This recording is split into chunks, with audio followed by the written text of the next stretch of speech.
Yeah, sure, that'll serve as much. This is the test for podium mic left, podium mic left.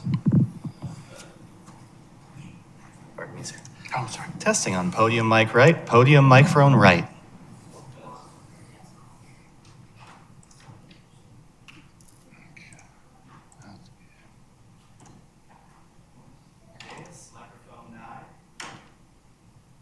Dais, microphone 9. Dais, microphone 9. Dais, microphone 8. Dais, microphone 8. Microphone 7. Dais, microphone 7. Dais, microphone 6. Chair, mic 5, microphone 5. Vice chair, microphone 4, confirming 4. Microphone 3, confirming 3. Dais, mic 2, mic 2. Last one, Dais, microphone 1.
2 o'clock, and we'll call this meeting to order.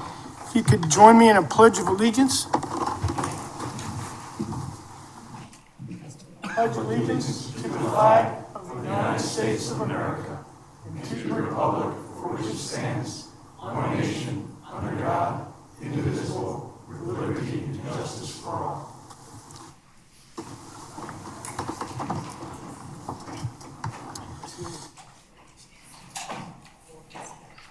Adoption of the agenda. Does staff have any changes to the agenda that was passed out this week? No changes. Commissioners, everybody good with the agenda? All right, agenda's as presented. Next, may I have a motion to approve the minutes of the September 17th Planning Commission meeting? Second. Any discussion? Everything good? All in favor? Raise your right hand. Okay, the minutes are approved. Okay, we are at unfinished business, and this will be a text amendment. This item requires that the Planning Commission make a recommendation to Town Council. This is item 5A on your agenda. It's a public hearing for consideration of an ordinance of the Town of Hilton Head Island to amend Title 16 of the Municipal Code, the Land Management Ordinance, to amend Sections 16.3.105H, 16.4.102A6, 16.4.105, and 16-4-102B1 to allow residential workforce housing within the medical zoning district. At this point, we'll open it to a public hearing and invite Michelle Mueller, Community Planning Manager, for a presentation. Yes. Good afternoon, Mr. Chairman, Planning Commissioners. Thank you so much for having me today and for the opportunity to present this text amendment. Can everybody hear me okay? Okay, fantastic. To kick things off, I will be presenting the first of 2 related items. The first item is a public hearing which will initiate the text amendment. As it is currently read, the workforce housing is only allowed in the medical district when it's a commercial conversion. In order to allow for the construction of new workforce housing within the medical district, we must present an amendment to the text. Following my presentation, there will be another public hearing which initiates the request for a zoning map amendment to modify and to update the PD2 master plan. This presentation will be given by my colleague, Michael Connolly. These 2 applications are interdependent. The text amendment must be considered first, and then the zoning map amendment is contingent upon its adoption. The purpose of the text amendment today is to allow for the construction of new workforce housing in the medical district. The applicant in this case, Abode Development, is partnering with Novant Health and the Coastal Community Development Corporation, or the CCDC, to construct workforce housing on previously developed land. The land is currently owned by the hospital, Novant Health, and is immediately adjacent to the hospital where these properties and proposed development will take place. This newly constructed workforce housing would serve healthcare staff, first responders, and other essential workers on Hilton Head Island. All right. Here's a map of the properties we are discussing today, indicated by the red arrows on the map. And to further orient you to the properties in question, the proposed development is highlighted by the green star. We have the hospital to the northeast, Main Street to the south, Hilton Head Plantation to the west, and Hospital Center Boulevard to the east. For the coffee lovers in the room, I have also indicated Origin Coffee with the yellow star, and for those who have been there, along with the Hilton Head Island Library with the blue star. I found it helpful. Here's a picture of the subject properties that we are discussing today. As you can see, the existing buildings are old, vacant, neglected, and vegetation and mold are growing all over the structural elements. On this slide, we are going to begin to review the specific sections of the text that will be updated by this amendment. To kick things off, we have 16.3.105 Section H. Under the current LMO, as mentioned earlier, workforce housing is only allowed in the medical district when it is part of the commercial conversion project. As you can see here, the updated or amended text is reflected on the slide shown. More specifically, the proposed text amendment language would amend the medical district standards to allow for workforce housing as a permitted residential use, establish qualification standards, and apply workforce housing program requirements such as no short-term rentals, affordability covenants, deeds and restrictions, along with maintenance agreements. This is also section 16.3.105H, where the text amendment speaks to the newly allowable density, which would be 10 dwelling units per acre. Here's another section of the text which will be amended. Section 16.4.102, establishing multifamily as an allowable use in the medical district. This slide illustrates in section 16.4.102, changes to workforce housing in the medical district. And furthermore, this slide illustrates where in the code changes will be made to section 16.4.102B. Here we have an additional update to the text where we are changing the code to allow for workforce housing in the medical district. And apologies for the graininess of this slide, but it is highlighting the workforce housing section of the text that discusses workforce housing in the medical district. Okay. This slide outlines the review standards that the Planning Commission's recommendation shall be based upon. Section 16.2.103B3 goes over the text amendment review standards. Based upon these findings, Planning Commission has the following options when considering a text amendment: to recommend approval to Town Council, recommend denial to Town Council, and to recommend approval with conditions to Town Council. And depending on the modification or request change from the Commission, if there is one, the applicant is here and can speak to those as needed.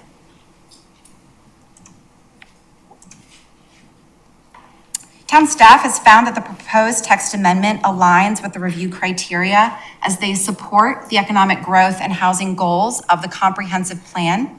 They respond to changing conditions by aligning development requirements with strategic objectives. They address a demonstrated community need for workforce housing. They uphold the intent of zoning regulations by allowing reasonable, limited increases in residential density when consistent with town goals. And they ensure workforce housing development in the medical district is appropriate with compatible locations. Here's another look at the location map once more. Just to revisit it, I thought it would be a good idea to take another look at its proximity to the hospital. In total, the properties we are talking about today cover a little over 12.5 acres. They are located along Bethea Drive and Lamont Drive. Currently, these parcels share the same zoning. They all have the same base zoning district, the medical use district. They are also within the PD2 overlay. To clarify for the public, the PD2 overlay simply refers to an additional layer of restrictions or requirements for the subject properties. These parcels were originally planned for medical-related uses under the 1988 PD2 master plan. Several on-site buildings are now vacant or deteriorated, as you saw, and the hospital campus no longer utilizes them. In July 2025, the applicant requested a text amendment to allow for newly constructed workforce housing in the medical district to support the essential workers and healthcare employees. That request was unanimously approved by you all. Therefore, both a text amendment and a zoning map amendment are needed.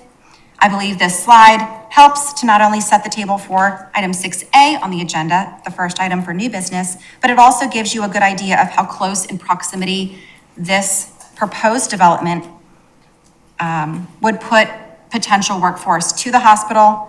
to the surrounding medical facilities along Main Street and on Hospital Center Boulevard, not to mention the countless other employers within the area who stand to benefit from housing their workforce at this location. Land Management Ordinance Section 16.2, 103.82D states that the Planning Commission's recommendation shall be based on the standards in the section I just mentioned. Text amendment review standards, the Planning Commission has the following options when considering this text amendment: to recommend approval to Town Council, recommend denial to Town Council, recommend approval with conditions to Town Council, or postpone action until a specific date and time. Staff recommends that the Planning Commission review the application and forward a recommendation to Town Council based on the findings of fact. Are there any questions that I can help answer before a vote is taken? Yes. Michelle, just Just to clarify, the text amendment would apply across the Med District or just to these? Is this change global to the Med District zoning for other locations on this campus, or is it specific to these three parcels? I believe this is changing the medical district zoning. It's a global change to not the map, but the language relative to zoning for the entire Med District to allow new construction of workforce housing. That is correct. The only caveat is that it must be part of a planned development 2 district, which the subject property is here. In the medical district, there are no other Plan 2 developments currently. Thank you. Since this is unfinished business, I'm going to ask if the applicants might hold off their presentation, if any, for the zoning amendment. So at this time, I'd like to invite the public comment for this section of the agenda. Is there anyone from the public that would like to talk to this? No? Hearing none, I'll close the public hearing and I'll bring it back up to the dais here.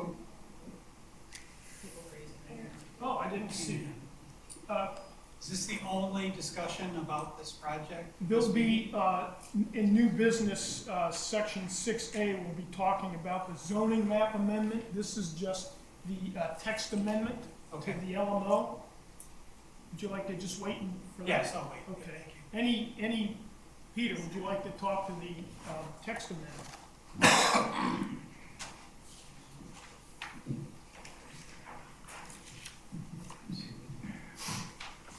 Please state your name. Yeah, for the record, Peter Christian, General Manager of Hilton Head Plantation. Besides me is Margie Lefkowitz. She is the president of the Hilton Head Plantation Board of Directors. And just a couple of comments. I may be in the wrong place, but I wanted to get these on the record. I've been in your place. I spent 7 years on the Planning Commission, and know that these are tough decisions. We have a need for workforce housing on the island, and fortunately and unfortunately, many of the places where this is appropriate, or maybe not appropriate, are next to already established neighborhoods. So it's difficult because people are going to get uneasy about new development or changes that may affect their neighborhood. The developer for this project has been very, very open, has met with our board of directors, our executive committee, and members of the community in public meetings to get feedback from the community. And I know the design is not on the agenda today, but the design is what is important to the people that live adjacent to this proposed change. And they have made many, many changes to their original plans and scaled it down, scaled it back, adjusted parking, adjusted lighting, to accommodate and allay a lot of the concerns that the local community had. Workforce housing, transportation improvements, as well as wages are all part of a three-legged stool that we need to attract folks to work here. I'm an employer. I employ over 100 people. And just last week, I had someone come to me and say, Peter, I can't do it anymore. I can't come over the bridge. And I love working here.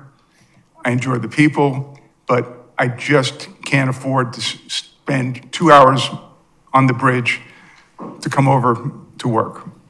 And that has been a concern of mine, and it's been a concern of many of the employers on the island. And this is an opportunity to help alleviate that. This is targeting that very, very population.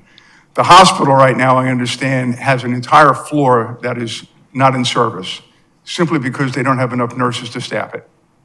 And this would go a long way to bring that about. People often talk about the care that we have for medical on the island.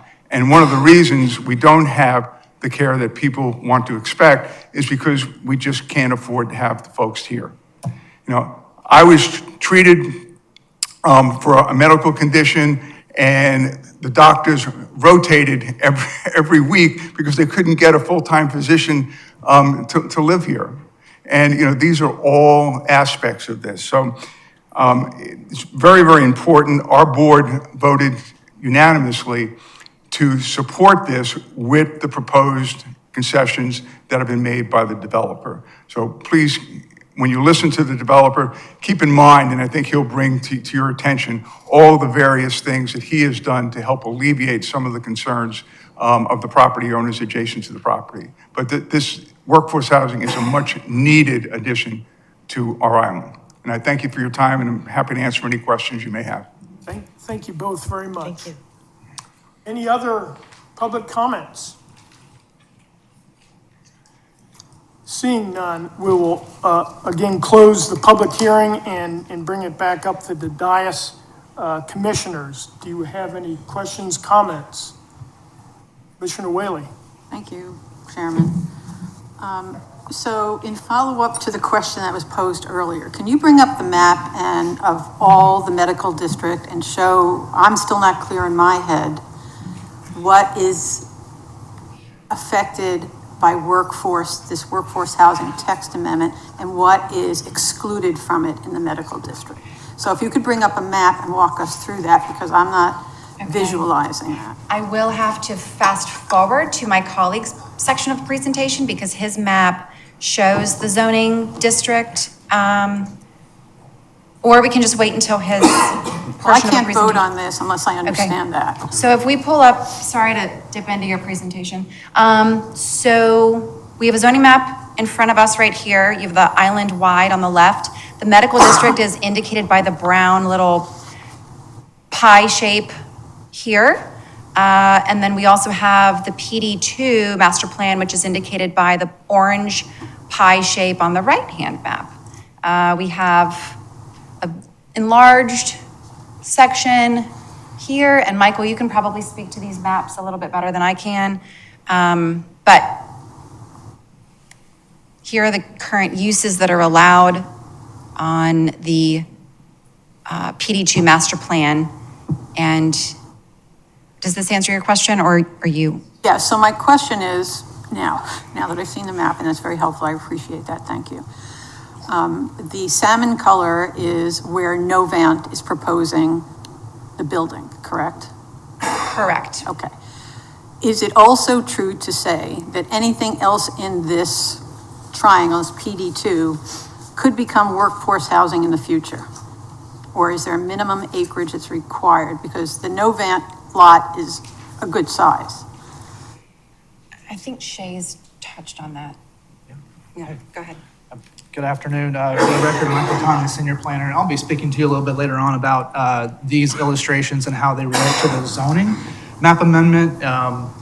So to answer your initial question, it sounded like you want to know about the text amendment and how that applies to your question with a global perspective. So Michelle had that image up. Where was it? It was Before. Okay, so on the right-hand side, you will see the PD2 overlays, the zones. Those orange blocks are the PD2s.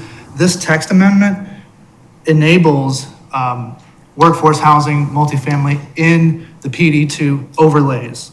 So I hope that helps give you a global perspective. Now, again, this is just with the medical district zones that are underneath these PD2 overlays. So the overlays go on top of the zones, and we can see on the left-hand side the town's zoning map. The medical is, where is it? The only.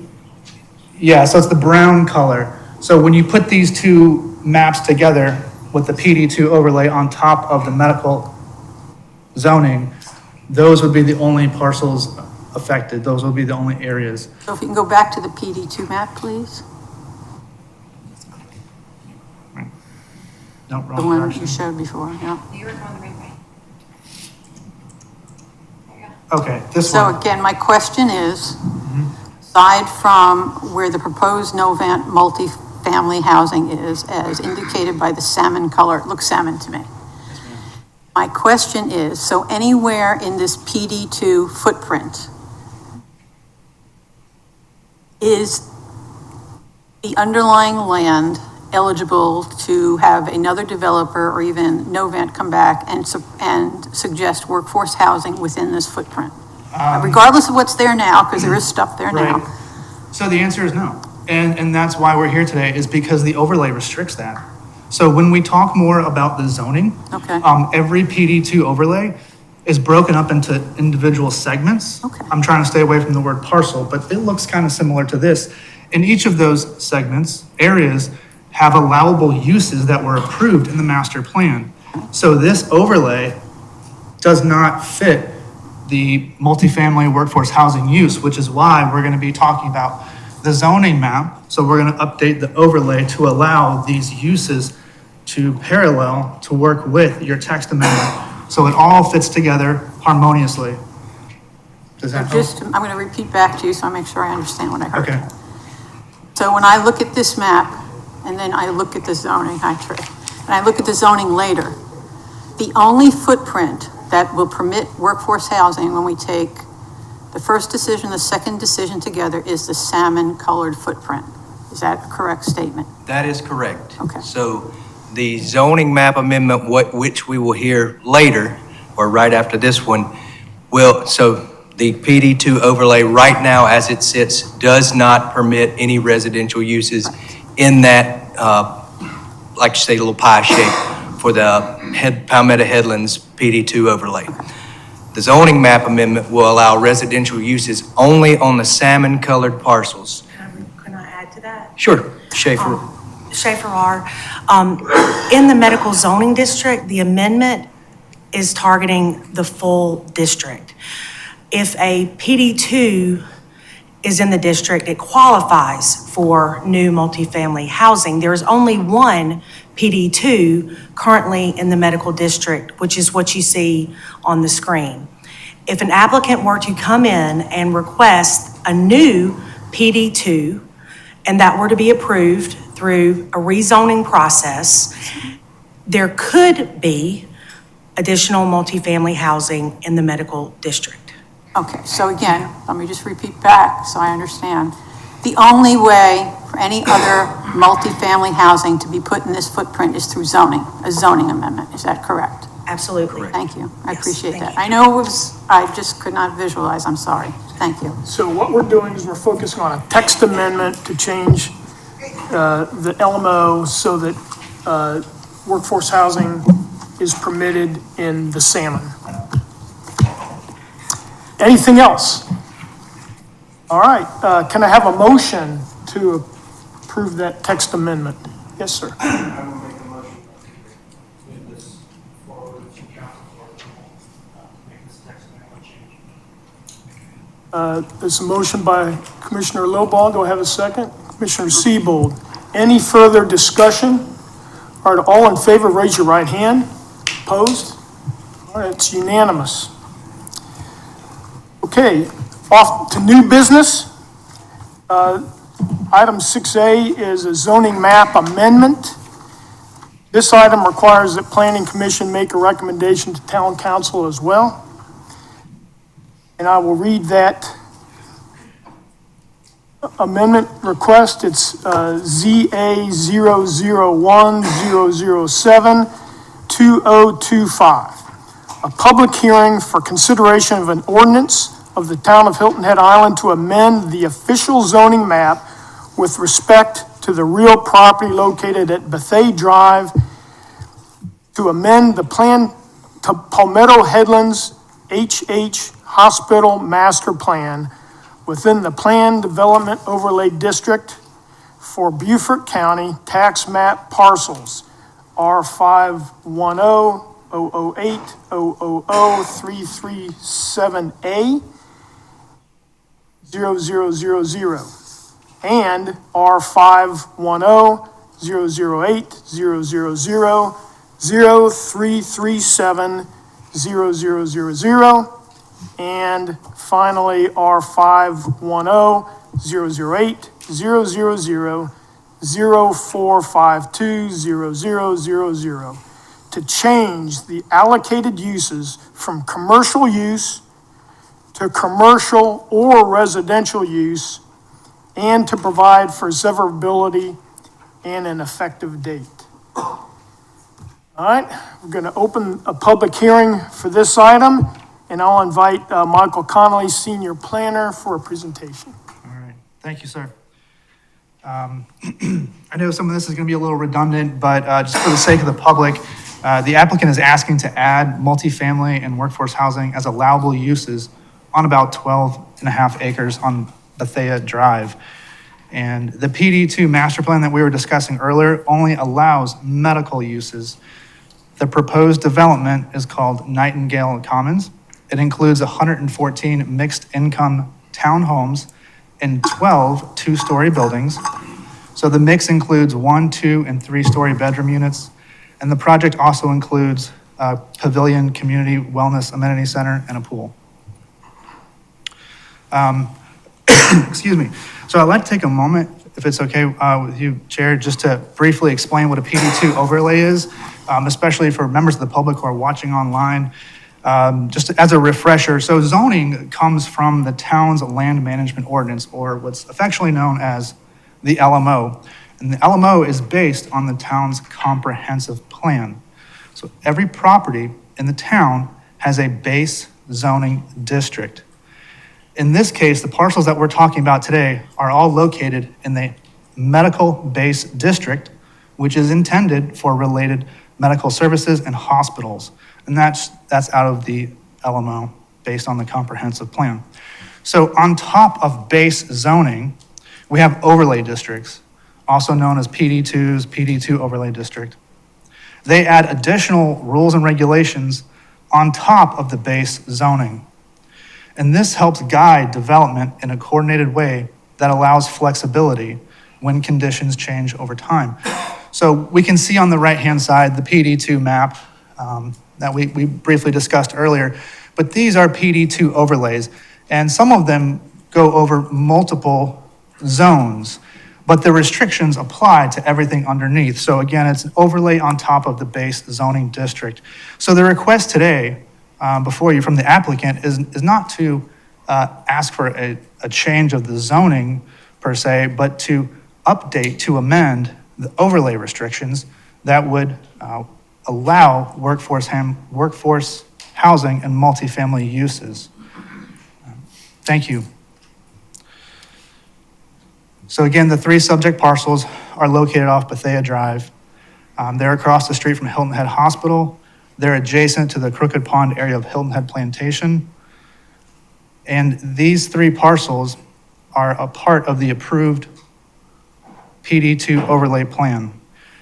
When the PD2 plan was approved, we will see that at the time, they were designated just for medical-related uses. So that additional restriction of not allowing residential prevented them from doing residential there. It was developed, and we can see that here on this slide. So those 3 parcels were developed with medical uses, and since then they have come to a deteriorated state and cannot be converted to residential uses. So the applicant is proposing to demolish them and redevelop the site under the PD2 master plan. Just want to make a quick note. Utilities are on the site, obviously with buildings. You're providing water, sewer, electricity, things like that. So the site already has infrastructure in place. So again, the applicant is requesting to add residential uses while keeping medical uses as an option in the future. So what would this amendment allow? This amendment would only change the land by allowing residential uses, including multifamily and workforce housing. Currently, medical-related uses are allowed.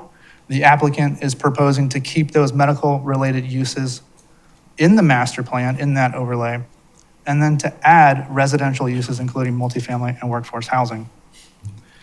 What this zoning map amendment does not do. First, this request does not approve a design or construction plans. If this amendment moves forward, the applicant must still submit a major development plan review where all engineering, drainage, tree protection, buffers, traffic, and environmental standards will be fully reviewed. This amendment does not remove the medical uses that would still be allowed in the future. This amendment simply adds residential uses. Third, the request does not change any zoning boundaries outside of specific parcels. It does not affect any zoning inside Hilton Plantation or any neighboring properties. This is specific to modifying the overlay district uses, not the adjacent uses. So the applicant proposed a 114 mixed income unit master plan called Nightingale Commons, where 30% of the units would be reserved for households earning 80% AMI or below. And the remaining units, the 70%, would be serving people between 80 to 150 AMI. Long-term affordability would be preserved through deed restrictions. And just for orientation purposes, Hilton Head Hospital is on the north, so that would be on the upper right using the compass on the bottom right. And then surrounding the wetland area, we still have medical-related uses, and the upper left is the Hilton Head Plantation residential area. So this is the master plan. And we can see by the amended master plan in the bottom left-hand corner, excuse me. Oh, wrong way. If you look in the legend, number G, letter G, development parcels, it's G1 and G2. So what that would do is that would allow parcels labeled G1 and G2 on the top to be developed with workforce housing, multifamily, and no other area in that overlay would be allowed to do workforce housing or multifamily. So it would just be that section up there, and that's what the applicant is requesting.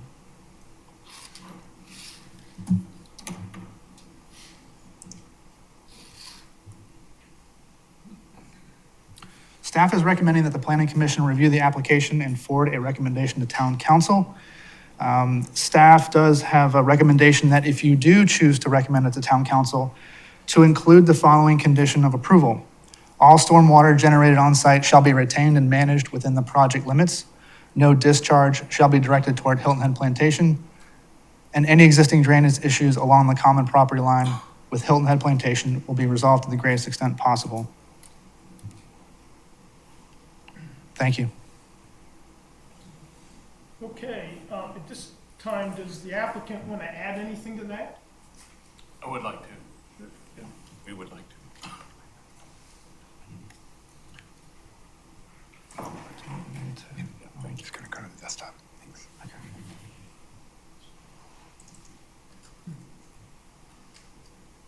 That's you. Perfect. Thank you, sir. Good afternoon, everyone.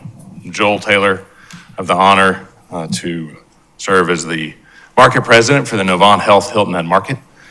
And that really encompasses Hilton Head Hospital, Hilton Head Medical Center, Coastal Carolina Medical Center, several outpatient facilities as well. thank you for the opportunity to speak with you all again on this project. I'm excited about what we have to share, but I wanted to share just a little bit about the why of this project, and also appreciate what you all do and what the town staff has done. As we just heard, it's a very complex issue. What started as an idea, over a year ago now, has taken a lot of work. And so just appreciate the investment of the partners of this, but also the investment of town staff and you all. So thank you very much.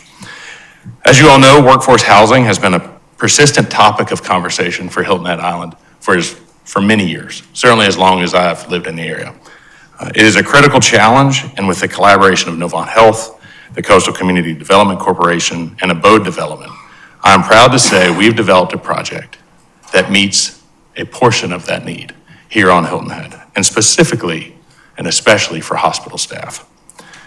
What is driving my passion for this is not just a business need, but a commitment to the people who serve this island every day. Novant Health, in the structure of our arrangement, will secure 30% of the units that are developed.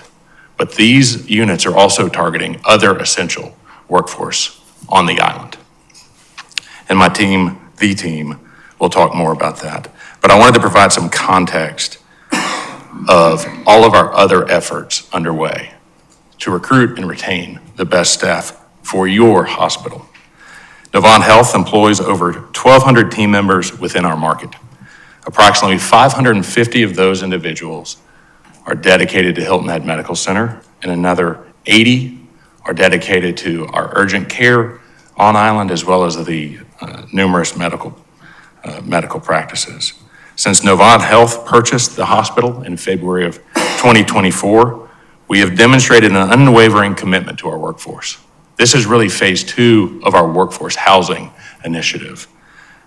But inside the walls of the hospital, we've adjusted our minimum wage to $17 an hour. We have increased sign-on bonuses. We have further invested in our partnerships with TCL and USCB. In the last 10 months alone, we've hired over 30 new grads. Our team members received their largest merit adjustment this year, plus a 2% bonus. In short, we have never paid more to attract and retain talent than we are right now. And I recognize we're still going to have to pay more to attract and retain talent and bring people onto the island. This effort is one more piece of that three-legged stool that Peter referenced. The reality is stark right now. We have 200 open posted positions, full and part-time posted positions for the Hilton Head facilities I listed above. The staffing gap that we have requires an investment in contract labor on any given day. It's 30 plus nurses, support staff to open the ORs, to care for people on the floors. Those people aren't members of our community. They're paid at a premium, they come and go. It is far from ideal, but we are focused on caring for this community in every way. But without addressing the housing issue, staffing the hospital becomes more and more challenging. Investing in the hospital and growing the services becomes more and more challenging. So today is one more critical initiative to attract and retain that staff. I mentioned that we're in phase 2. I should call out that we donated $1 million to CCDC in 2024, specifically focused on their efforts around workforce housing.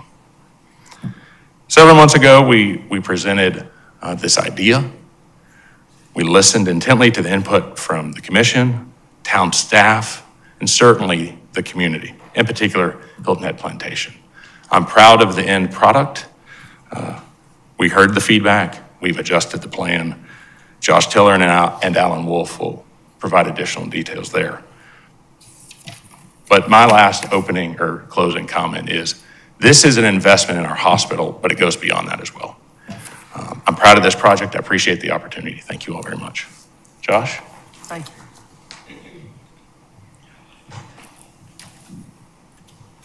Thank you, Joel. I'm going to try to move this to a slideshow. Full screen, there it goes. Chairman Hens, rest of the commission, thanks for having us. My name is Josh Tiller with J.K. Tiller Associates. We're land planners out of Bluffton, grew up on Hilton Head, so I know the area well. Like Joel said, we've been through a number of plans. Brian, I think it might be into the mid-teens. Like Peter mentioned earlier, we've worked closely with the POA at Hilton Head Plantation, with the team and with town staff, and we've settled on a plan, I think, that really works both with what Novant needs and with what the adjacent property owners will be happy with. And there's 4 highlights we'd like to mention that we've done to, I guess, kind of scale back the development and impact on the site. One we've gone with smaller scale buildings. All those units that you will see along the property line with Hilton Head Plantation will be smaller in scale, no more than 2 stories. We've got stronger buffers. A portion of the Hilton Head Plantation boundary buffer, we're actually going to have to implement a type C buffer, which will require more enhanced buffers for anything within 50 feet of one of the existing properties over there. We've got enhanced buffers on the wetlands.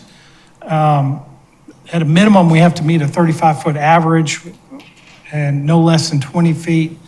The closest we've got with those units is at just over 40 feet, and some of them are as high as 60 to 67 feet. So we more than exceed that average and minimum buffer requirement on the property. And I think going back to Commissioner Wallen's question, the highlighted area, those are the 2 parcels that will get this workforce housing. So I think if there's any future applicants, they will have to come back to the commission for an amendment to this PD2 plan. So we're only considering these 2 parcels, which you see on this slide. G is currently, G1 through 9 is just the Hilton Head Hospital properties. We're only considering G1 and 2 for the workforce multifamily component. This is the plan that's in your packet. We've done a more enhanced, kind of softened color plan as part of this presentation. As you'll see, these units along the PD, or the Hilton Head Plantation, these will be those 2-story units that meet that buffer requirement. This parcel here is the closest one, and within 50 foot of that property, we've got that enhanced type C buffer, which will include a solid panel fence as part of that. And once we get a survey property line, we'll make sure we meet that standard along that portion of the property. These remaining buildings are in keeping with these same townhouse buildings. The previous plan showed some multifamily buildings. We're no longer considering that. All of these units will be townhouse units. But we're not going to exceed 114 total units for the property. And we also meet the parking requirements of 175 spaces for the property. We're also showing an amenity site here with a swimming pool, and that all backs up to this wetland area. And going back to this plan, this is that wetland area you see within the PD2 plan. Like I said, here's a table over here to the right that shows those where we meet those buffer requirements off this wetland boundary, which runs right along in here. Stormwater for the site will meet or exceed the town's requirements, and we've got our civil engineer here from Ward Edwards, Mr. Heath Duncan. He'd be happy to answer any questions regarding that if you have any. And that, I think, is about it. If you all have any questions for me, I'll pass it along to Mr. Alan Wolf, CCDC. Thank you.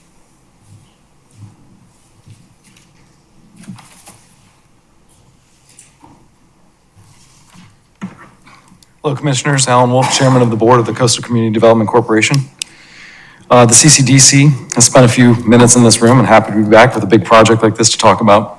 Just over 3 years ago, the CCDC was formed, and in that time, we purchased 41 units across Hilton Head and Bluffton and preserved them with a 99-year deed restriction for affordable workforce housing for our community.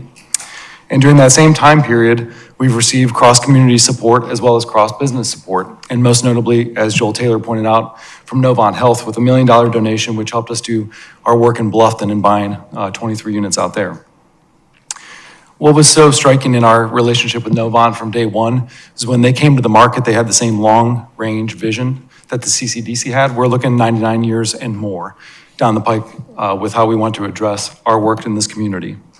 And that shared vision has allowed us to bring this opportunity to a sustainable workforce housing development here on Hilton Head Island.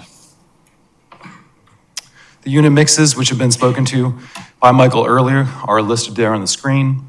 Notably, this would deliver 35 units of affordable housing, meeting a max of 79.99% of area median income.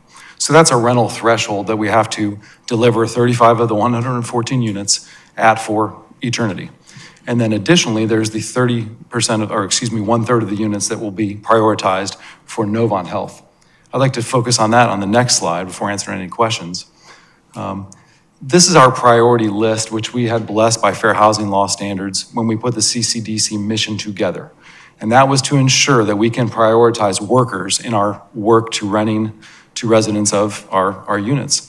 So in this case, there's a project-specific priority for Novant Health staff in which 1/3 of the units will be dedicated exclusively to their use, whether nursing or otherwise. And then the CCDC mission priorities, which are listed on our website and have been in use since day one of our work, follow through, which is that first priority given to working households who are voluntarily or involuntarily displaced. That's really the genesis of where this idea for the CCDC came from when the Chimney Cove crisis popped up 3 years ago.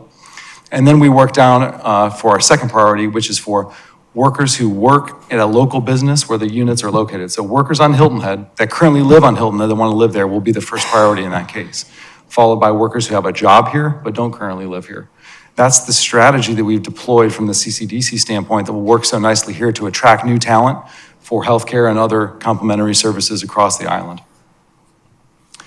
The biggest part for the CCDC in this is that shared vision that we have with Novant Health. The fact that we're a nonprofit, we have nothing to benefit from this other than delivering units to the community, is what led us to starting the Housing Impact Fund.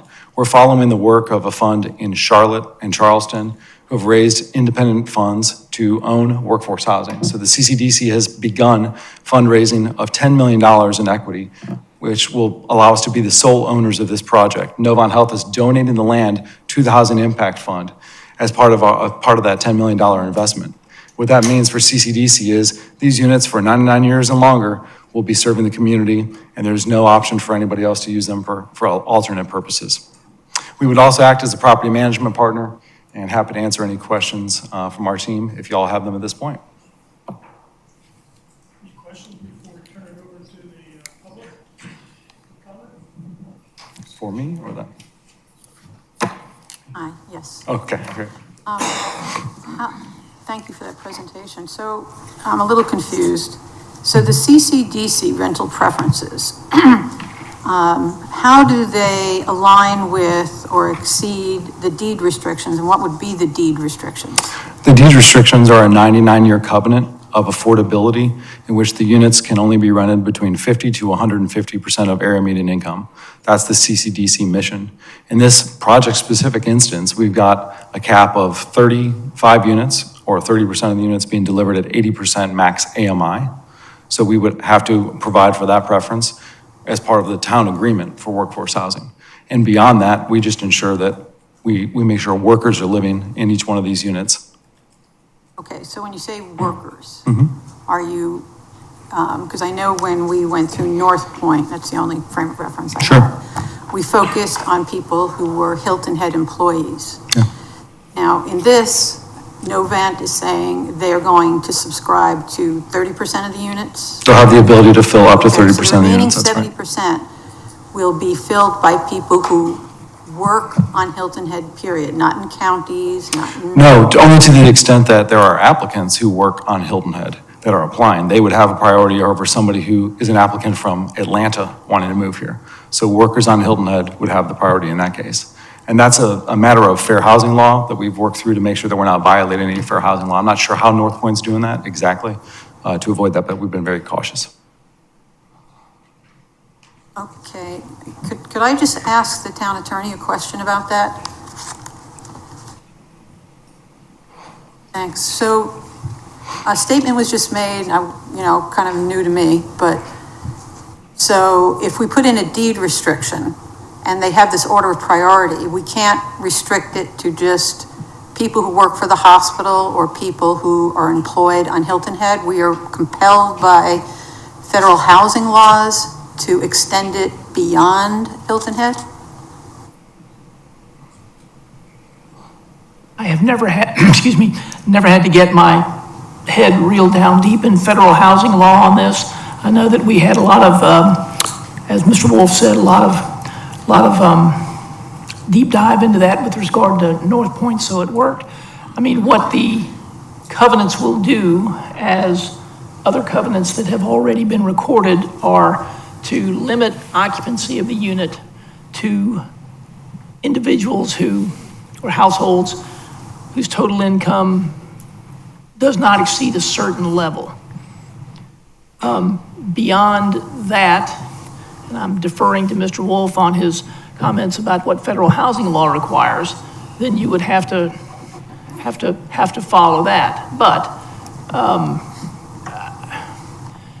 if the intention is that an individual from some other part of the world wishes to come to Hilton Head Island and work at Novant, I'm not sure. They would be a top priority. And they're otherwise income qualified. I'm not sure why that's a problem for us. Well, it's not I don't know if it's a problem. It's just the concept was presented to the community that we had a workforce housing problem on Hilton Head. And then we're trying to attract employees to Hilton Head, whether it's for Novant or for Hilton Head Plantation. And I guess it raises a concern with me about over what period of time do you apply these priorities? Do you wait until it's marketed to a certain extent in Hilton Head, or are you required to market it to the broader community because of these federal housing laws, which I was never aware of? But In our case, we take every single application that comes through and run it through this priority list. So that would be our service here for these 114 units. It's my bet as a business, as the president of the Surge Restaurant Group, along with fellow businesses that you just referenced, that there's more than 114 units of demand for workforce housing. So my assumption would be that the priorities, which focus on workers living on Hilton Head or workers who want to live on Hilton Head, would fulfill those 114 units for the foreseeable future or 99 years. I can't imagine we're going to have to work our way too far down the priority list based on the need that we see in this community. appreciate that, thank you. Any other, before we turn, yes, sir, Mr. Turnbull? What is the AMI number? And is that for the county or for the island? The AMI number is $112,400, I believe, and that's for a family of 4 in Beaufort County. So it is not hyper-local by municipality, it's only done by county. And it's in the top 2% of AMIs in the United States of America. And the lowest percentage is what, 80%, 60%? Well, that's actually a max. The units could only be rented to a family who can afford it if their area median income is 79.99%. So we'd have a limit on the rent that could be offered on those 30% of the units. All right, thank you. So it could be rented to somebody who's earning 30% AMI, but the rent could not exceed 80%. At this point, I'd like to open it up to public comment. We can come back. We can come back after public comment if that's all right. Is there anyone in the public that would like to comment? Yes, sir.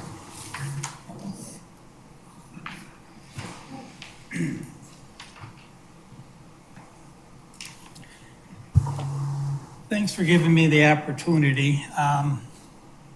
We were once again subject to an earlier presentation when they said there's a house that's 50 feet from the edge of the property. I'm pretty sure that's our house.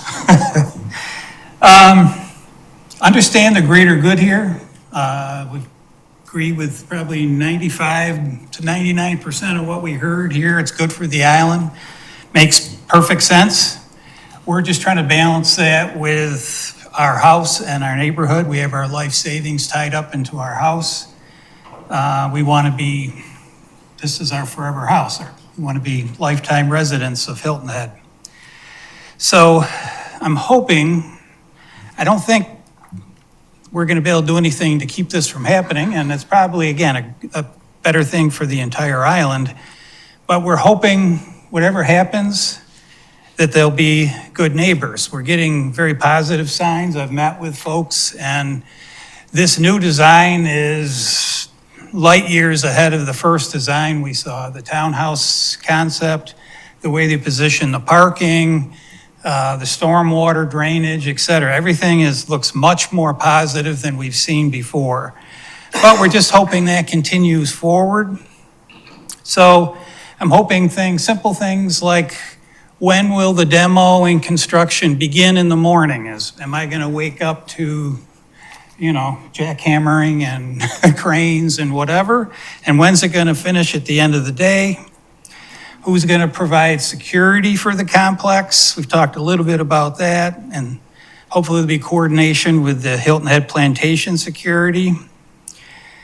Anticipated future services. We used to be, years ago, woken up by a dumpster Tuesday morning at 6 a.m. And we'd hear the clang, clang and a beep, beep of the backing up. It sounds like they're already looking at that too and trying to position those things further back away from Edgewood. And will there be a point of contact? So if there are issues, drainage, noise, light, et cetera, that we'll be able to work through, or do we go through our own POA, just some things to work out? We'd like to see, stay engaged to the extent possible, see their plans for additional vegetation in the buffer zone. We like that buffer zone. There's quite a bit there now that's already there, but we'd like to see it hopefully enhanced. We'd like to still petition. I know everybody keeps saying we can't do an 8-foot fence. I'd love to see an 8-foot fence at least along Edgewood. And there's a couple houses that back to the property. Even if you just did it in those areas, I don't know what's involved with that. If you need a letter from me or me to appear somewhere, I'm happy to do that. And simple, other simple things like, we're thinking of stormwater drainage, but is there going to be insect control, et cetera? We don't want, obviously, a breeding ground right across the street. So again, it's just, we want to stay engaged. I'm a little frustrated because it was said earlier, our POA approved, but they never spoke to us. So our board, I guess I need to talk to them too, and we will do so, but I'm just hoping we'll stay engaged. But I'm really liking what I'm hearing so far, and just hope that it continues to be a partnership, and appreciate everything they've done for us so far. And again, thank you. Thank you for your comments. Are there other comments from the community? Yes, sir. Real quick on a couple of follow-ups. For the record, Peter Christian, General Manager of Hilton Head Plantation.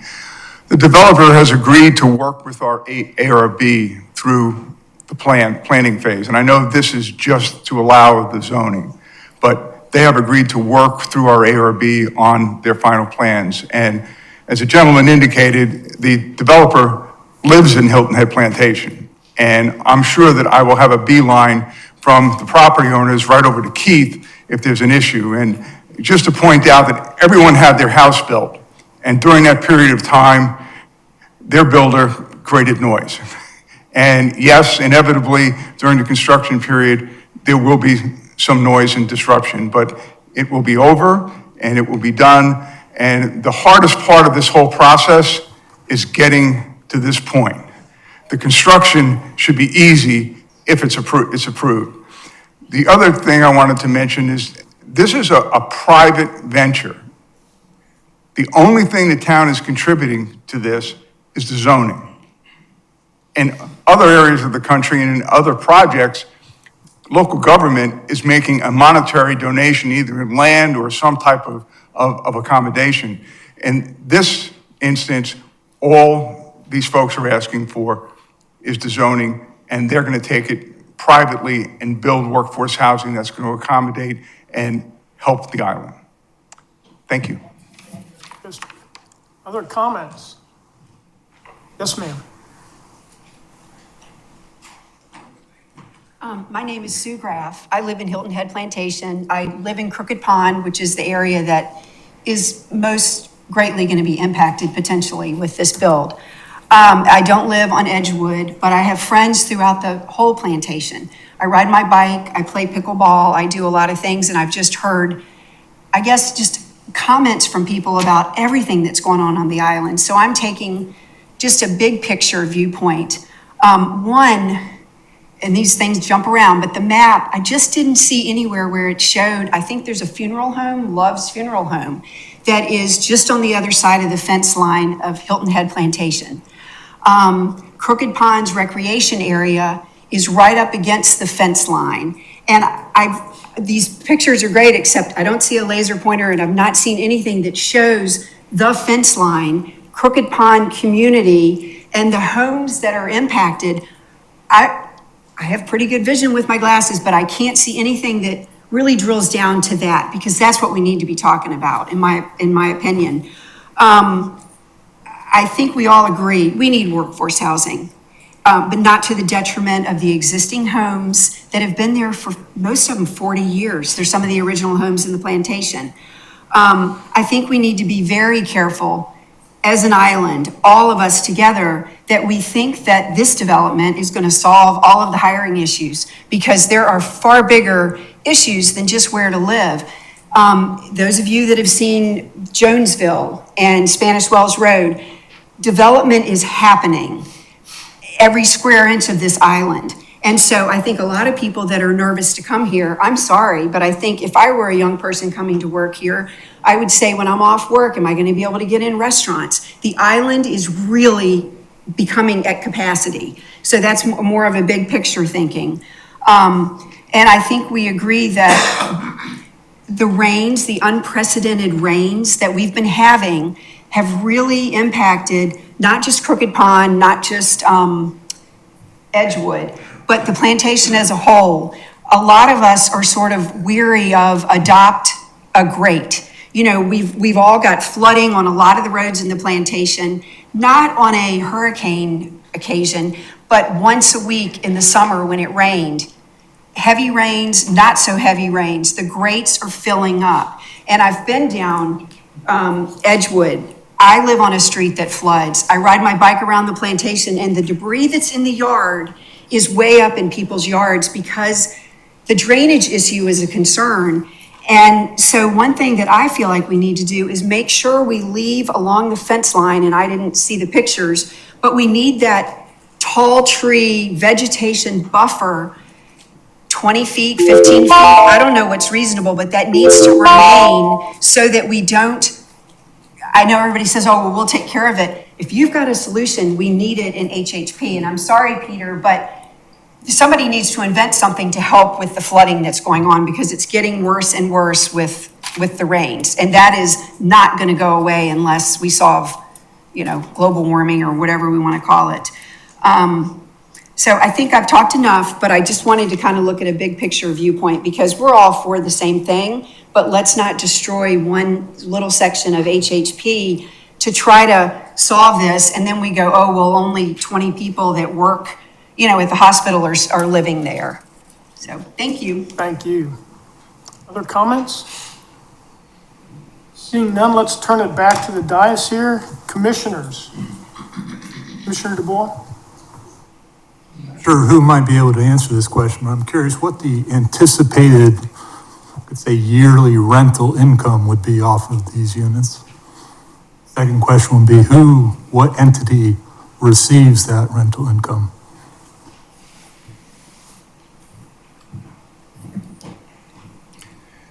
The CCDC is going to be the owner through the Housing Impact Fund that we've developed. So their rent will come to that special purpose entity, which serves for a nonprofit purpose. The rental units, you said the annual income, I don't know off the top of my head. If you're asking for the total property annual income, I can't come up with that off the top of my head. I do have a range of rents that I could speak to. 112 units, and just, I'm curious, what type of yearly rental revenue this will generate? And you said CCDC is the recipient of that income? That's exactly right. And Do then, you have an approximate amount?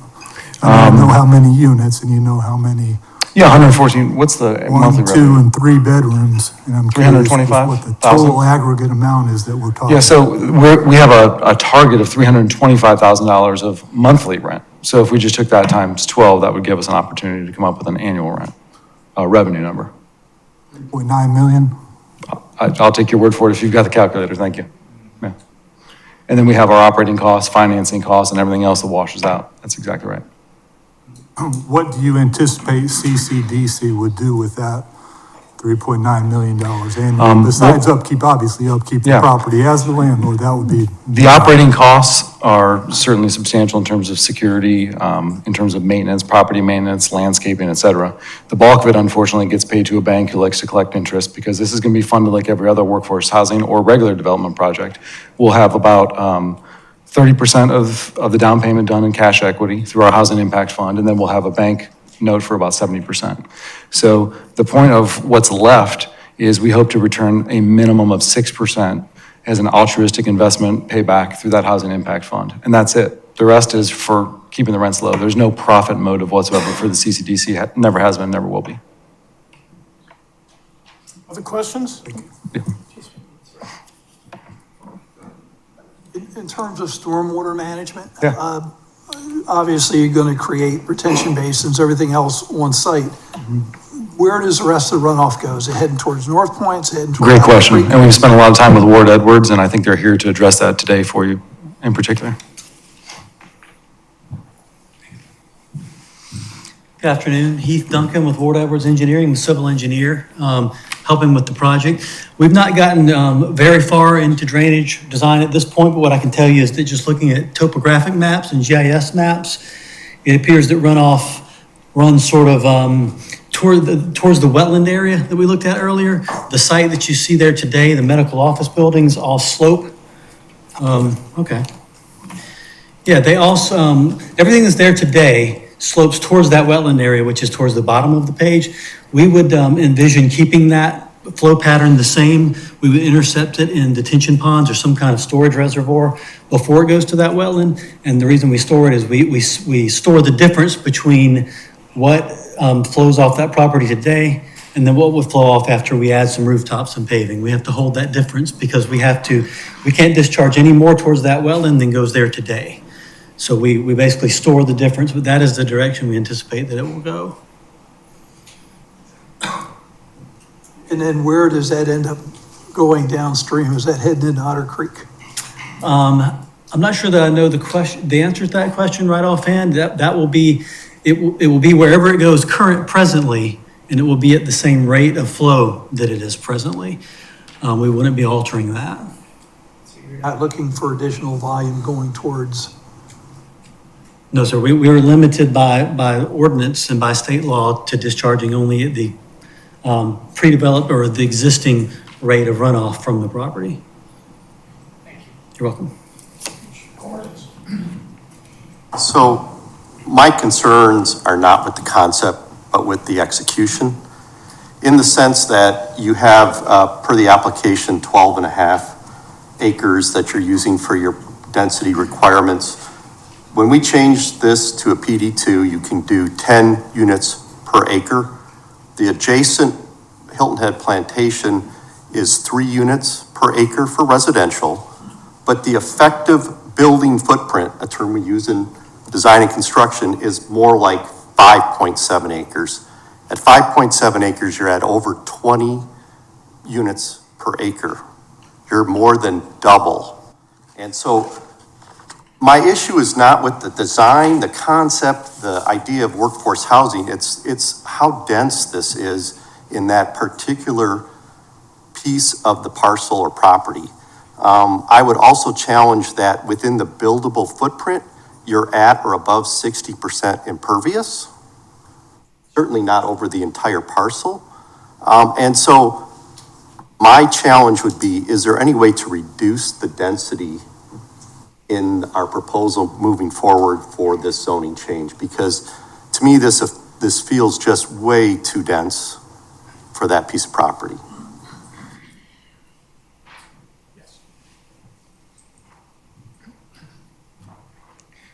Couple thoughts from that. The original mark that you saw back in August or September was at a higher density levels at 12 units an acre, so that there has been a pullback from that. When we first started crunching the numbers, we started at 14 units per acre. And that's been all work with the town staff and with the community to be able to pull that scope back. I spoke to a member of the team of administration here, and he pointed out that if in 1960 somebody said they wanted to build 35 units an acre and dig a hole in the island and turn it into Harbor Town, they all would have looked at him like he was crazy. And we're following that approach where there can be the right size density snuck into the island, and this is a quiet corner in terms of the hospital access, it's a good fit for the island. Water Walk is far in excess of that density, so is Aquaterra. And we could find other examples. So we've taken meaningful steps, but at some point, Novant Health knows this hospital housing project has to be financed. And we are at the floor in terms of what we believe we can do to get this thing built at 10 units an acre. Comments? Commissioner Yeah, I have a comment and then I'll make a motion. First of all, I want to just commend everyone. This project has been going on for a bit of time and it's been pushed back. We saw it before and we've seen it change dramatically. And I think this is affordable housing, or workforce housing in this case, is something that is so critical for the island right now.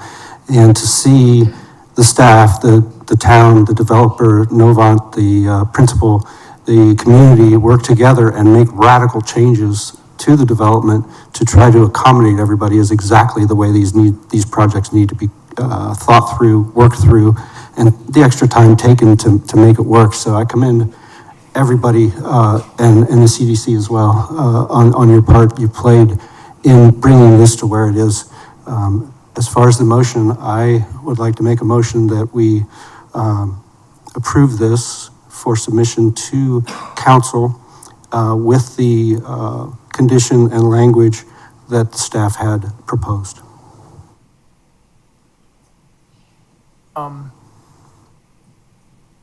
Could you that second part of your motion? The staff had proposed some language to be a condition that was in relation to stormwater drainage. So I was just upholding that we would include that condition and recommendation.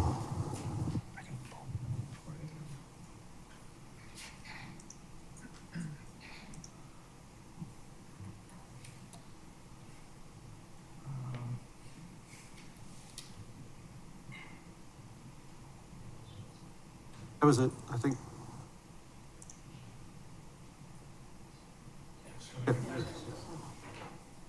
Okay, got it. All right, is there a second to that motion? Siebold seconds, first and second. Any further discussion? Yes, Commissioner. Again, it's a legal question. So in that condition of approval, there are 1, 2, 3, 4 words. I'm not sure what protections that gives to third parties. To the greatest extent possible. Could you explain that, please? Without repeating the words, to the greatest extent possible, no.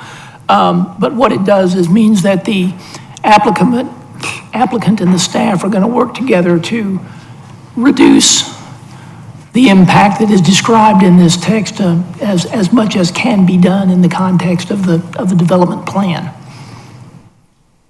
So it's to the satisfaction of the developer and the owner of the property, not necessarily to abutting interests. Is that correct?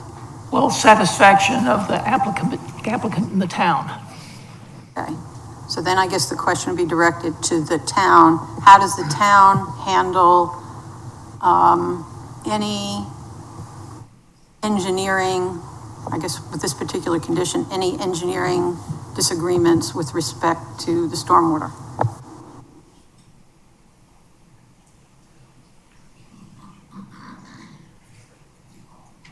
I don't think that changes it at all. So what was the remainder of the question? Well, I think the attorney sort of answered the general question, but my question was, if it's to the greatest extent possible working with the town, did I get that correct, attorney? Yes. How does the town work with abutting properties or possibly affected properties if they disagree on the engineering solution? So I do not myself review the stormwater management portion of the plan. However, there are easements and agreements that go along, especially when you're discharging into someone else's system, that would have to coincide with that review. So if they were to determine that for example, we've had a development that proposed to tie into someone's system, they would not grant that easement, so they had to find another way to discharge. So there are controls in place that have to be reviewed with obviously, as the engineer mentioned, they have to retain a certain, their portion on site. They can't create any more than what's already there when they put the rooftop on. And then where it already flows to, if it's already a system that's installed and in place, obviously you'd want to maintain that as where it was. This one has a stormwater management plan in place that was part of the overall master plan. It was not shown in this presentation, and it does show some of that directional flow. As the engineer alluded to, from what I've seen, it does flow towards that wetland and then into Palmetto Headlands, or what used to be Palmetto Headlands. It's Palmetto Hall now, and then discharges. I don't know where it goes from there, but I don't know of any impact on Hilton Head Plantation. That would be part of the greater overall plan, and that's why the language is in there, because right now we don't know what that looks like. There may be some connection that exists that we don't know about. No, I get the engineering piece. What I'm saying is, if there's a disagreement over engineering, the way the attorney explained those 4 words to me were that the resolution would be decided at the town level with the applicant and developer, not necessarily with abutting property owners. We would involve the adjacent property owner. Okay. Unless there was an existing easement agreement that gave them the right to go ahead and do that, then we would definitely work with that property owner to make sure that everyone. So you qualified that now. You said unless there's an existing agreement. Are there existing agreements with No, that not that I'm property? aware of at the moment. If there's existing agreements, we can't we can't make a decision on that. But you're stating you're not aware of any existing. I'm not aware of any. I have not seen any. Between the medical property and Hilton Head abutting Plantation. properties. Okay, thank you. Correct. Anyone else? Okay, all in favor, raise your right hand, please. Opposed? Right, it passes 7-2. Thank you very much. All right, next item of new business is a public project review. So this item requires the Planning Commission to make a final decision on an application. So this is PPR 001-035-2025. Public hearing request from Neil Ike of the town of Hilton Head Island for an application for public project review for the property identified on Beaufort County tax maps as parcel R550-014-000-0763-0000, also identified as 30 Arrow Road, for the development of a new pickleball facility on a town-owned parcel. At this point, I'd like to open the public hearing and invite Shay Farrar, Principal Planner, for a presentation. Good afternoon. Good afternoon. Can you hear me okay? Okay, thank you. Today I'm presenting an application from the town of Hilton Head Island for a public project review. Let me hold on 1 second until the noise clears down.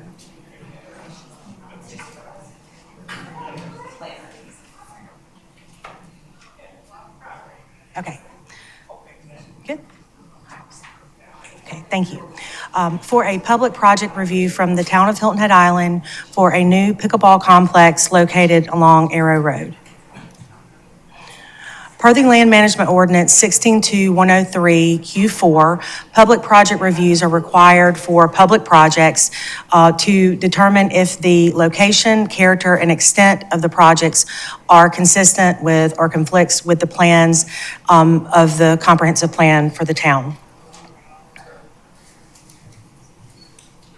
The purpose of the pickleball project is to improve recreational opportunities on Hilton Head Island, to better align our pickleball offerings with the current recreational trends and needs that have been expressed here on the island, and to address the need for additional courts that are best-in-class facilities. Just to speak a little bit to the pickleball need on the island, I've taken a couple of snapshots here just from plans that are feeding into our comprehensive plan. So in 2019, we performed a Parks and Recreation survey, as well as in 2022. And you can see here in the Wordle, pickleball is large, and that's because that word came up so many times in the surveys. You can see on the right side of the screen, just a snapshot, it's not all of the uses, but according to users and visitors to the island, pickleball ranks high above the activities that families are engaging in here on the island. Across the island, currently this is an estimate. We have over 80 courts.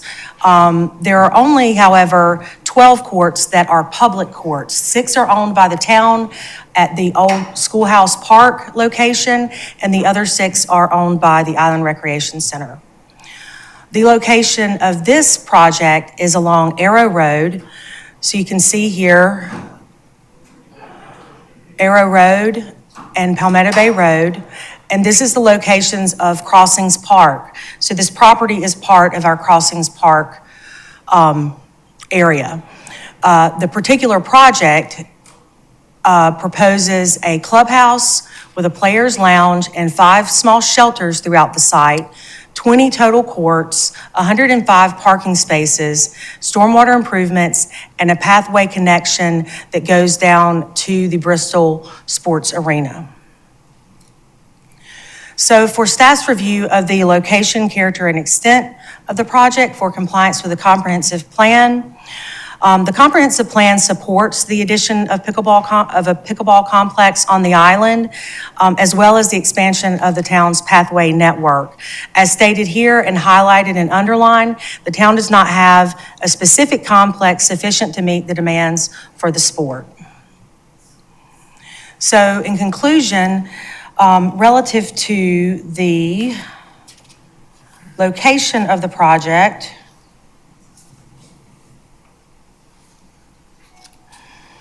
the site was identified as the best location available for this opportunity based on a detailed analysis across the island. This does not exclude the construction of additional pickleball courts in other locations. Based on staff's review of the character, the plans for this facility are on par with the other quality of facilities that we have, and it's been designed based on the recommendations from our recreation plan. The extent of the project includes the amenities and the number of courts that are recommended generally by our comprehensive plan. So staff believes that the application is in compliance with our comprehensive plan and recommends approval of PPR 1035-2025. I'm happy to answer any questions that you have.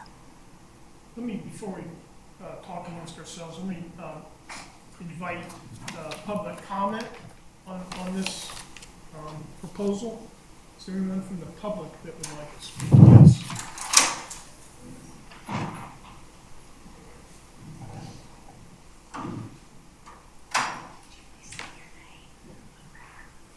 Good afternoon, and thank you. My name is Alex Cruden, C-R-U-D-E-N. I live in Sea Pines, and I'm speaking on behalf of the pickleball players of Hilton Head Island.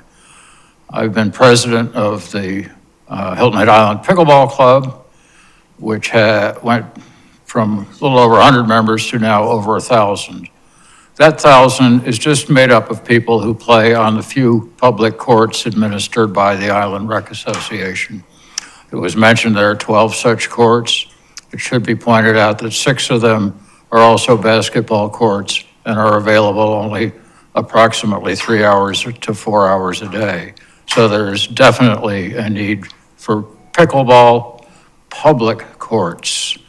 I'd be happy to answer questions from you. I can tell you that my colleagues and I have been working with the town, various officials for many years now, and we're extremely happy to see the design that's currently being offered. We're happy with the location. If this comes true, this would be the result of a long time of dreams. So I thank you for your attention to this, and we really commend this arrangement. Hope you approve it. Thank you. Thank you very much. Yes, ma'am.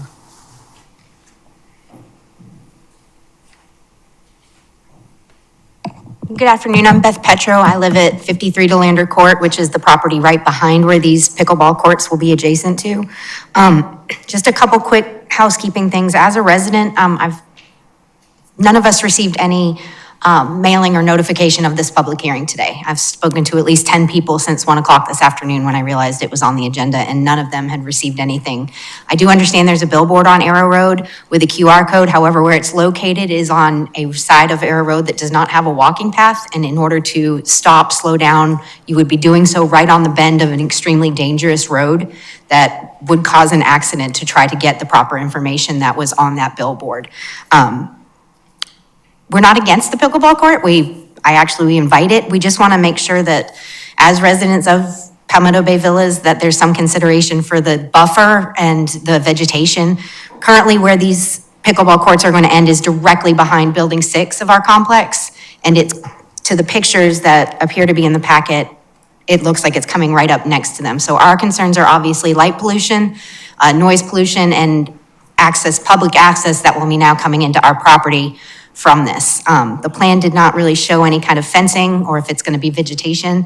So I guess my big point is, one, there are residents that are right behind this and have the similar concerns to we just heard with the housing, and many more of us would have been here had we known that the public hearing was happening, more so than just a few hours. So we're also here to give we do want the project. We do like the idea of having pickleball, and we understand that that's land that we can't do anything with, but we would ask for some consideration for the people that are living right there.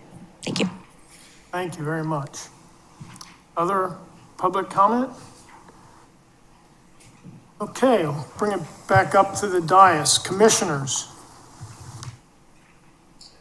Commissioner Dubois? I'm curious about the proximity to the nearest resident and the noise and the hours that this pickleball facility would plan to be open as it affects those nearby residents and the noise. Can you address that? We have our project manager for the project here with us from our, come up and. Good afternoon, everyone. I'm Neil Likey, Senior Project Manager with the town's Capital Projects Department.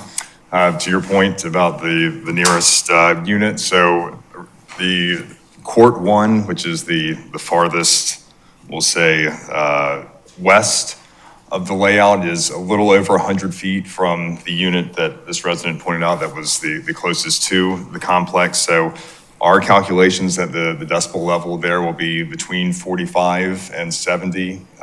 Most estimates for pickleball courts have a max decibel level of 70, which is somewhere in the neighborhood of a vacuum cleaner, traffic, a loud restaurant. I mean, we know the noise will be an issue, but that singular court, roughly 100 feet, the majority of the courts, 150 plus feet, and moving farther away, closer to Arrow Road as we move across the complex.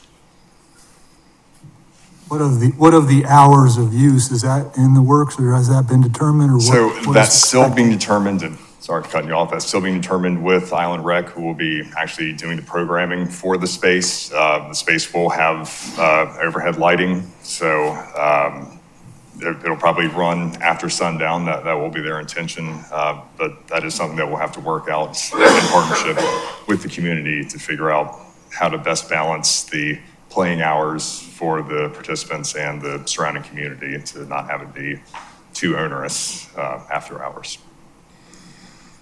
Is there anything in consideration to abate the noise, perhaps a wall or some other noise abatement? Yes, so we have looked at, there is a fence that encircles the entire property, and there are some options for sound attenuation blankets, things that you can sort of hang along the fence line to help capture some of that sound the same way that you would in a building or a space where sound dampening is an issue.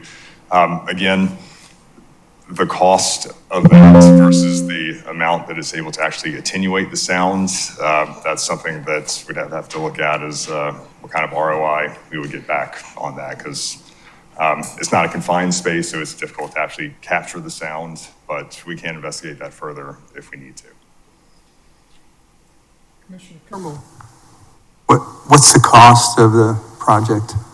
So our engineer's opinion of cost currently is somewhere between $8 and $9 million. Commissioner Whaley. This is going to be a bit. So, location, character, and extent. This was something I didn't understand. I went back to the comprehensive master plan. So let me just read out a couple of things. And if I'm wrong, or if you've changed it, let me know. So in the master plan, it refers to the geographic placement of development within the island's districts to ensure compatibility with surrounding uses, infrastructure, and natural features. Location dictates allowable intensities and mitigation requirements. Does that sound familiar? Yeah, okay. So from the comprehensive plan, goal 1, land use, policy 1.2, it says developments must be located to minimize impacts on adjacent sensitive areas such as residential neighborhoods, and I understand there's 60 condo units over there, or wetlands through appropriate setbacks and buffers. So I don't have enough information on the size of the setbacks or the buffers here. I have no issue with pickleball courts. It may be the density of the pickleball courts, given what's in your own plan. So right now, it looks like you're going with a type B buffer, possibly. Probably needs to be a type A, that's a residential neighborhood back there. Character, again, from the plan. Central to Hilton Head's identity, character encompasses visual, architectural, and experiential qualities that maintain the island's resort-like natural ambiance. I like that word. It is a criterion for design review, buffer adjustments, and variances. So from vision statement and goal 3, character means the distinctive aesthetic, cultural, and environmental identity of Hilton Head, characterized by low country landscapes, maritime forest buffers, which is not an issue here, and harmonious development scales. All projects must enhance or preserve the character through native plantings, contextual architecture, and minimal visual intrusion. And it was emphasized in the district plans that future development shall reflect the existing character of the neighborhood with emphasis on open spaces and large tree canopies. The LMO tie-in says for buffer reductions, it's permitted only if consistent with the character of the site and surrounding areas. And this has, again, a residential area. So character here probably justifies denser landscaping in the buffers. I don't know. And then the extent. Extent describes the scale, scope, or reach of the development's impacts, including physical footprint, noise propagation right out of the plan, and visual envelope, used to limit sprawl and ensure the buffer covers the full extent of any potential disturbances. Goal 2, environment policy 2.4, impact mitigation. The measurable scope of the project's influence on adjacent properties, resources, or view sheds include the full area affected by lighting. I don't have enough information on that yet. Stormwater, don't have any information on that yet. Activity levels, and we don't have any information on that. We don't know what the hours are going to be. So mitigation must address the full extent of the impacts through proportional buffers and screening. Since we don't have any of that information, we don't know where you guys are going with this. And since this is the place we're making the decision, I don't think right now you have enough information. Also in district planning, buffered standards purpose shall extend along the full property lines to the extent necessary to screen incompatible uses, the residential back there, with planting scaled to the extent of visual and auditory intrusion. Again, noise. The integrated concept that was put into the plan said to evaluate it based on location, compatibility, character, the aesthetic fit, and the extent where the impact radius is. So while I have no problem with pickleball courts there, I don't think we have enough information personally. I'll be voting against it not because I don't want a pickleball court there, but I don't think we have enough information to know if it allows it to be compatible with the adjacent use and location, character, and extent. So from findings and facts of law, right now, I don't think you've satisfied location, character, extent. Okay. Other commissioners' comments? Hi, yes. Lisa. Sorry, who's going? Commissioner Redmond? I don't think we should underestimate the sound.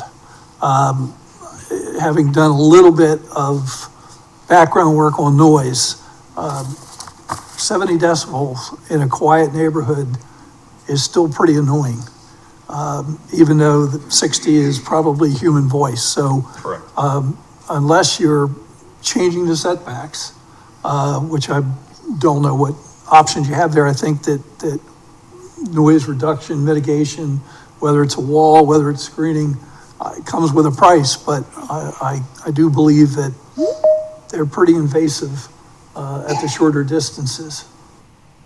Commissioner DeBoer? I share Commissioner Whaley and Commissioner Redmond's thoughts.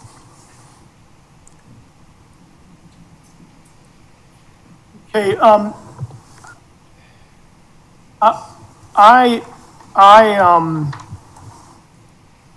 I think that the key to success is community engagement, and I'm concerned that Palmetto Bay Villas, according to one source, wasn't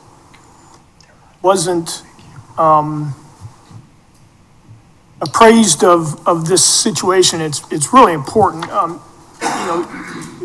Sound levels are one thing, but pickleball sound level is altogether different. It's a pop, and it's not a vacuum cleaner. It's a pop, pop, pop, and it's so it can be intrusive that way, and I feel like if we don't engage Palmetto Bay Villas up front to let them know about this project, I feel like there could potentially be a lot of back-end issues. So I don't know if we, I'm sure we did the proper notification, but it with only one member here and this is such a big project, I would be reticent to support it unless I heard from, I don't know, do they have a POA, do we know? Yes, sir. I can answer. I'm the POA president. And I found out about this today around noon time. Okay. All right, any other discussion? I may have a motion. I make a motion, we table this to another meeting till we have more information and you've had a chance to reach out to the community and give us that feedback. All right, do I have a second? Okay. We have a motion and a second. Any further discussion? All in favor of that motion, raise your right hand. Opposed? All right, that motion is unanimous. Okay. Thank you very much. Thank you. All right, next up is public comment on non-agenda items. Does anyone here in the public have comments on non-agenda items today? All right. Commission business, we have in our packet the proposed meeting schedule for 2026. Has everybody had a chance to review that? If so, I'd like somebody, I don't know if this needs a motion or not. Is everybody good to go? Yeah, make a motion to adopt the proposed There's a 2026. motion, there's a second. Discussion, all in favor? All right, great. Chairman's report, none. Staff reports, none. But I would like to introduce to you our new secretary, Lisa Swain. thank you very much. She's the planning administrative assistant, and she's joining us as our secretary. We're so happy to have you. Thank you very much. And also, I don't know if Zachary Gordon is in the room. Yes, he is. Please meet our new planning director for the town of Hilton Head Island, Mr. Zach Gordon. Thank you. Looking forward to working with you as well.